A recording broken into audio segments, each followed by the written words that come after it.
All right, so we are joined by COVID graduate 2020, Velma Jackson. Or did I get the year wrong? Yes, 2019. 2019. So again, the years run together. I've been here so long. So 2019, Velma Jackson graduate, Delesha Banks there at Alcorn State University.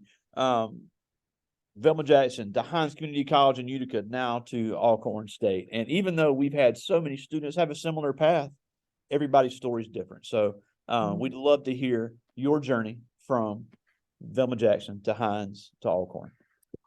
Okay, well, I would like to say thank you for the introduction. And hello, everyone.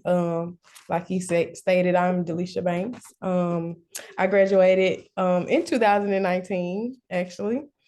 Um, I really hate that the class of 2020 didn't get the experience that I got to experience as far as like walking across the stage and things of that nature.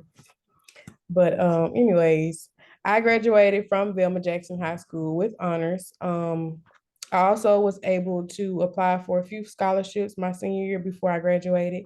So I was awarded two of those. I think it was a $500 scholarship and a $1,000 scholarship. So I kind of utilized that money to carry me on until Hinds Community College, which is where I chose to go to school first. And there's absolutely nothing wrong with starting small. I know a lot of people say a lot of negative things about going to a community college. There's nothing wrong with going to a community college at all. So yeah, I went to Hinds Community College. My major there was radio and television broadcast production. We learned an array of things that deals with camera operation, filming, writing, directing, editing, reporting, you name it. We learned it all. Um, I also was a part of organizations there. My freshman year, I actually won Miss Freshman, which was a shock to me because I never had a title like that before. And I was kind of stepping out of my comfort zone when I ran for the position, and I actually got it. So anything's possible. Um, I was also a part of the Phi Theta Kappa Honor Society. I know a lot of you probably are familiar with that. It's an honor society that you can get in depending on your GPA, your grades, and things of that nature. It's very big dealing with the organization. I was also an officer, vice president of fellowship. So I was kind of responsible for events and things, ways we could fellowship as a committee and outreach, community service, things of that nature. And I'm looking off the screen, but I'm actually looking at the PowerPoint. So I was afforded a lot of opportunities while I was at Hinds, one being an internship with this organization, 7 on 17, entitled Devoted Dreamers. And I don't know if a lot of you are familiar with football, but it was spearheaded by um, a football player by the name of Demario Davis. Yep. So I'm not really big a football fan, so I didn't really know him prior to joining the internship. So getting to meet him was a dope experience. Um, my job titles were to basically capture footage of the 7 on 17 when they ran scrimmages, when they played against other teams. I and along with other classmates got the opportunity to travel with them to Dallas, Texas, more than twice. Very hot, very humid, carrying around like 50-pound cameras and things of that nature, and just being very versatile and moving around. So I must say that was a highlight of you know getting other opportunity outside of being a student at Hinds Community College. So, fast forwarding to graduation, I graduated Hinds Community College with honors, magna cum laude, with a cumulative GPA of 3.8. Wow. Um, I always kept my grades up, made sure that was my first priority. Did what I needed to do by any means necessary. Um, and after that, I was afforded a scholarship, a Phi Theta Kappa scholarship to be exact, to Alcorn State University, which is where I am now. Coming here was an adjustment. I must say that the way things were ran in our department at Hinds Community College is not kind of the same way here. It's kind of more lax. We were basically required to go out and do stories and report and things of that nature at Hinds versus here it's more like your leisure if you please to do that, or whatever you feel like you need to do, you can do it and exemplify it. I am involved in different campus organizations. I was a part of the modeling squad, the GQ, Gentlemen and Queens Modeling Squad, and I actually was Miss GQ last semester. I was a social media manager as well. I am a part of the Collegiate 100 Women of Alcorn State University's community service-based organization. And I was secretary for NABJ, National Association of Broadcast Journalists.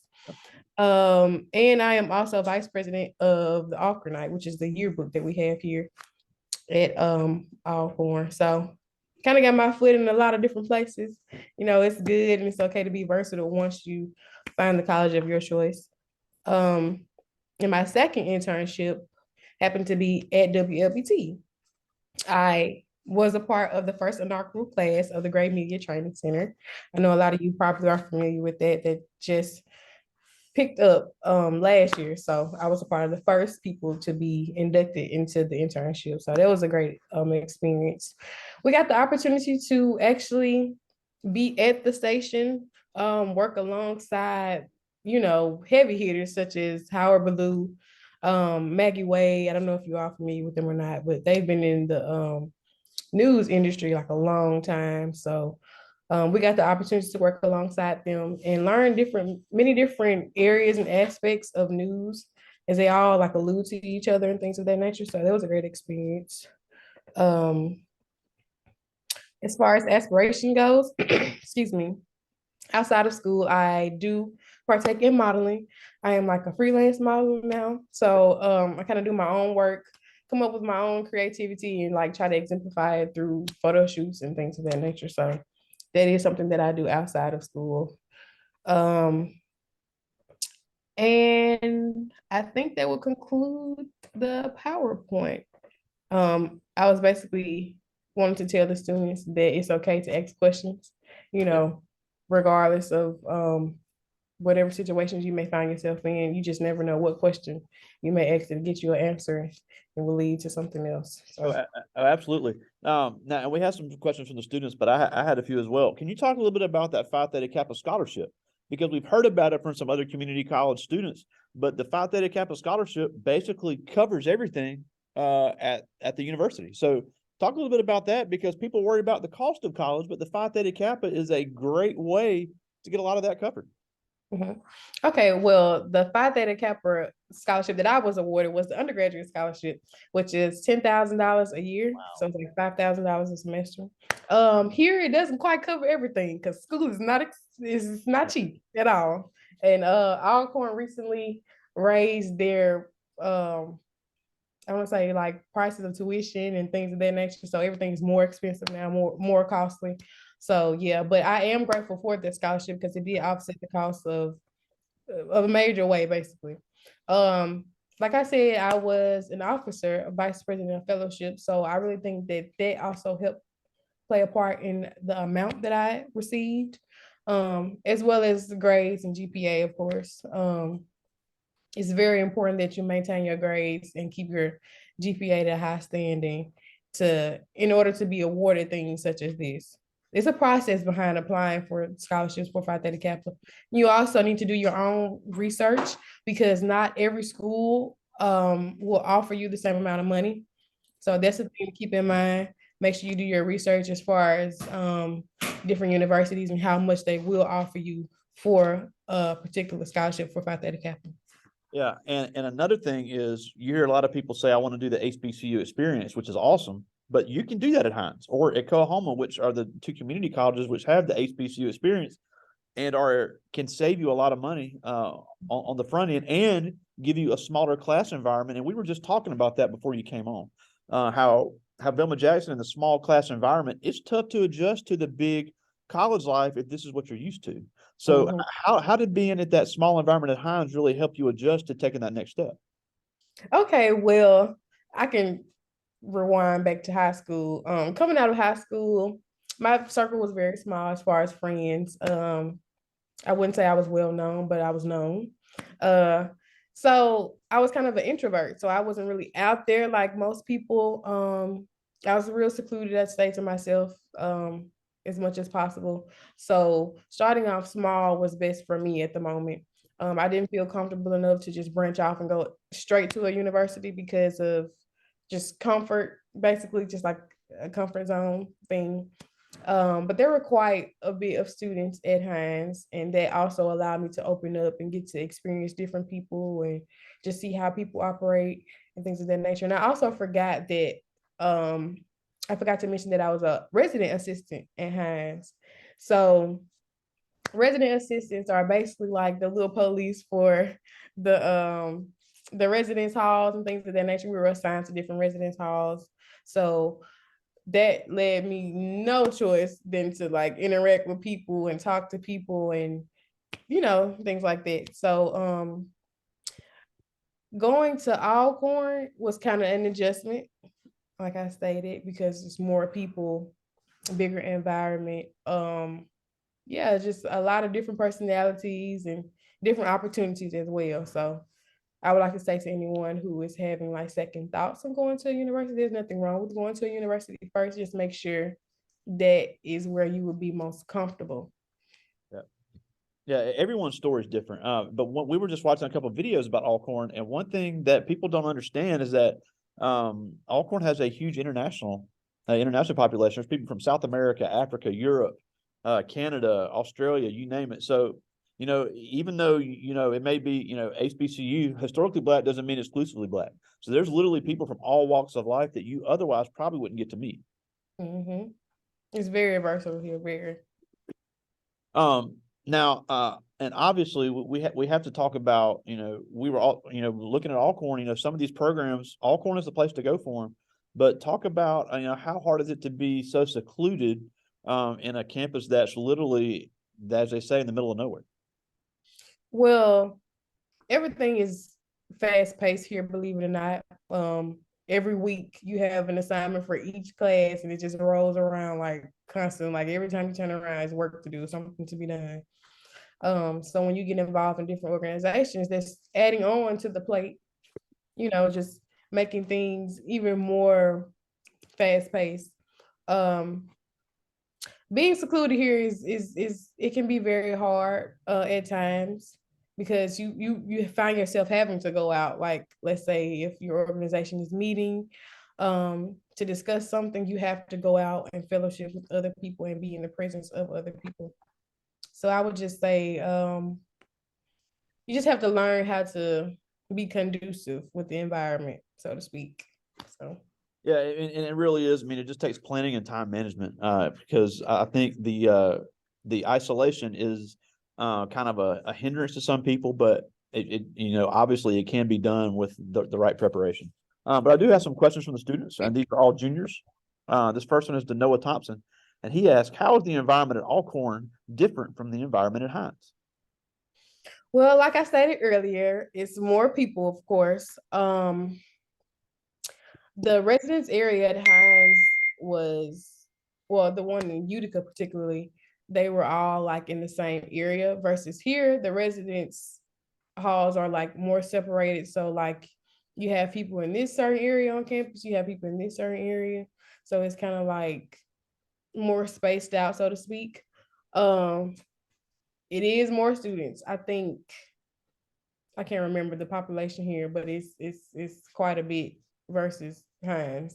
Um, it's just a people thing, basically. It's more people, a whole lot of more people. This is Anarian Mayfield. He has two questions, and he asked, "Did you always want to major in your current major, and was Alcorn your first choice?" um, Actually, coming out of high school, I did not know what I wanted to major in. I had my head in different areas. I wanted to do interior design at one point, and then I deteriorated from that. And I love to talk, so I knew whatever I wanted to do had to involve talking, which is why I went into reporting and media and writing things of that nature. And I also love to write. I'm good at writing, so they kind of fit with each other. I don't feel like, how can I say this? I don't feel like I did something that I wasn't supposed to do because everything kind of worked out for me. it was kind of like, okay, well, maybe this is what I, was meant to do. Um, what was the second question again, besides like picking? Was Alcorn your first choice? Oh no, Alcorn was not my first choice initially. Initially I didn't even want to go to a HBCU. It was kind of like a second option thing. I was very interested in Southern USM because of their interior design program. And I was looking at Mississippi State because they also had interior design, I believe. And based on my Phi Theta Kappa scholarship, I had to narrow it down. So it's either Jackson State or Alcorn. Jackson State was not offering me as much as Alcorn was offering me, so Alcorn it was. There you go. Now, again, even though there's pros and cons of both, obviously a lot of people that I've heard in the HBCU world have said, "I'm glad I went to Alcorn and not Jackson State because Jackson State had the water problems." And that was a big deal. That is obviously something you have to look at because everybody can't run home and take a shower, which a lot of students were having to do.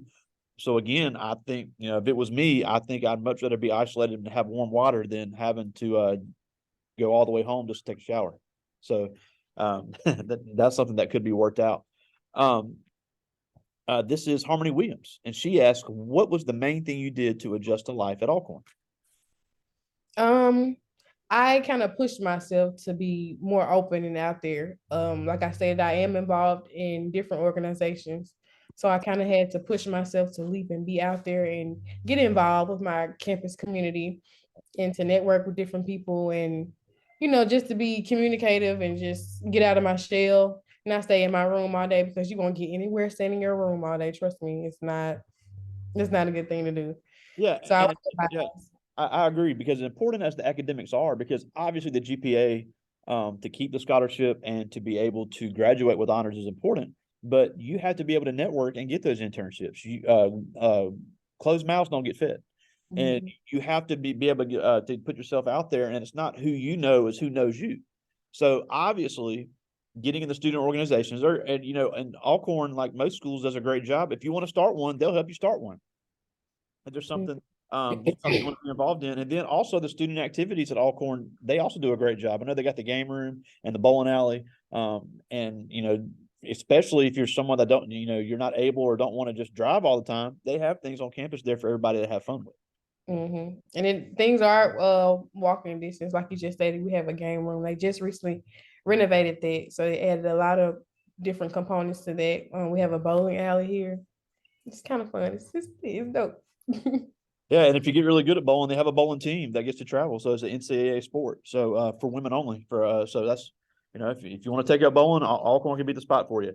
This is Celeria Chester, and she asked, "What made you pick your major? And once you started it, how did you know it was for you? How did you know it was for you?" Well, like I stated, I love to talk a lot. And I just knew that whatever I chose to do had to involve talking. I love being behind the camera. I love the spotlight on me a lot. So just whatever involved that, I just knew I wanted to do something like that. So we actually had a college fair, I believe, at Velma Jackson one year. And I saw my then professor at Hinds have a booth set up there.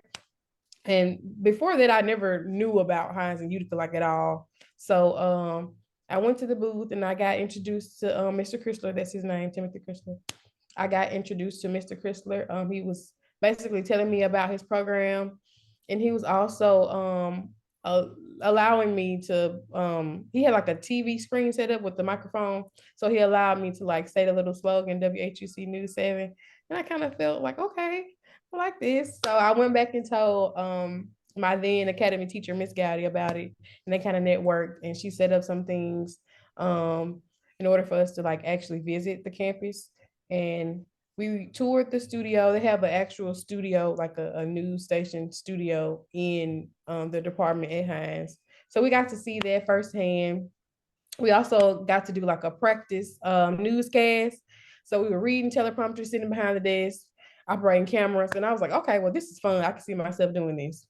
So that kind of persuaded my decision to go ahead and go to Hinds and Utica. And the rest is history.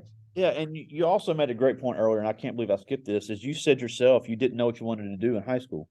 If that's the case for someone, I would almost implore you to go to the community college route, because if you know you want to go to college, but you're not 100% sure on on what your next step is, going to a place like Hinds in Raymond or Utica, or going to a Holmes or East Central, wherever, that's going to get you into that college door, save you a ton of money, and introduce you to the college atmosphere.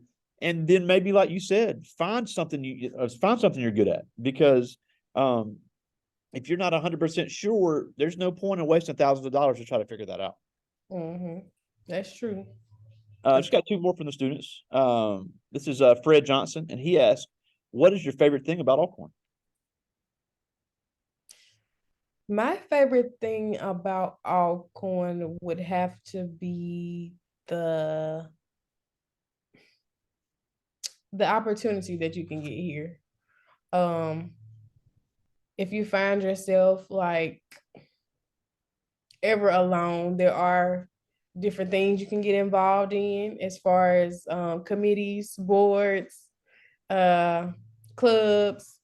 So like, let's say if you like to play chess, I don't know if they have a chess club here, but if you like to play chess, I'm sure like you can go out and look for like chess club. You can meet different people who have that same interest in you, and y'all can, kind of hit it out there. It's just plenty of opportunity here. That would be the main highlight of coming here. I've had the opportunity to meet a lot of different people from all walks of life just by being involved in the same organizations as them. So I got to like, network and make new relationships with different people. So That's awesome. Now this last one, this is Carl Wilson. Him and Solaria are both members of TSA, and they're also in the academy as well. We'd love to have you come see us, and we're at State in Jacksonville in a few weeks. So to give any encouragement like Michaela did. So he asked, what is your favorite aspect of mass communications? my favorite aspect of mass communications is basically storytelling. I love to tell stories. Like I said, I love to talk. So any opportunities that I get to actually go out and cover a story, to get deep down into like what's happening, the 5 W's, the who, what, why, when, where, how. That's just enlightening to me. So I just feel like just getting to know like people's perspective on things, excuse me. Just knowing, hearing people's side of stories and things like that, just uncovering different things is just like real cool. Yeah, and I think it's important to understand, because you talked about operating the cameras. If people aren't comfortable being in front of the camera, there's a ton of stuff that goes on that you never see in a newscast, especially with the new technology coming out. There have to be technologically savvy people, and there's a need for it. That is especially with the growth of internet news and 24-hour news. These jobs in mass communications are not going away. And working at the internship with WLBT allowed us to see that, how different components make up like a newscast. So like, let's say if you're watching like the 5 o'clock newscast on television, you just see certain things for what it is behind the TV screen, but there's actually different people working and doing certain things, operating certain things, just so everything can be one in decency and in order. So yeah, it's a lot that goes into it. Yeah, because there's writers, there's sound people, there's lighting people, there's camera operators, there's producers, there's directors. So people that you never see in front of the camera have tons of experience, and they're going to need people to learn how to operate these new cameras and to operate these new all these new microphones that are coming out. So there is a huge need for that, and I'm glad that WLBT gave you that experience, because I think that's forgotten. All people see is what they see on camera, but those people will tell you, learning how to operate that camera, learning how to operate, do my own makeup, do my own lighting, that can really take you to the top in mass communications. Yes. Now, we're almost out of time, and we thank you so much for joining us. But before we go, we always ask all of our alumni this. You were sitting in these same seats with these same teachers, walking these same halls, and it wasn't that long ago. But yet you and so many other alumni have done so many great things, being in the same situations with, they're getting things now every year that the ones before them never had. But yet y'all prove that it can be done. So what can they do now to start following in the footsteps of you and other alumni that have come, even if they don't want to get into mass communications? That they could still be a great community college, university student, or even, just do the community college route and get a trade. So what can they do to start preparing to be the same type of alumni you and so many have been? So I really can say two things: preparation and understanding. Make sure you're preparing for what you think you understand and what you want to do. Have an understanding of Absolutely. what you want to do. I know a lot of different people are good at a lot of different things. So let's say your niche is designing. Like I said, I was interested in interior design once upon a time. So if that is your niche, just continue to do your research on it. Look at different schools and universities, dive deep into their programs, what all their programs consist of, and the housing, all aspects of college life. Basically, just do your research and see which one conforms best with you, um, and just be prepared. I know a lot of people say you can never be prepared for certain things, but I feel like planning is a big part of being prepared. So just take a day or two to just like write down available options for yourself and to just go over those and narrow it down to like different schools and you should be good. Yeah, and I think if any of them ever wanted to come visit at Alcorn, you and Debriana, somebody would be more than happy to show them around. Because if they decided to come to Alcorn from Velma Jackson, they would have a support system there, so that's also a very big deal as well. But again, thank you so much for joining us, and say, you send me that presentation, I'll be more than happy to share it. Because I know and with your schedule being such a crunch, thanks for fitting us in. I know you're ripping and running down there in Lorman, but again. Delesha Banks, class of 2019, really doing it big down there at Alcorn State University. Are you brave enough? Yes, very much brave. All right, talk to you soon, my friend. All right, thank you. See ya.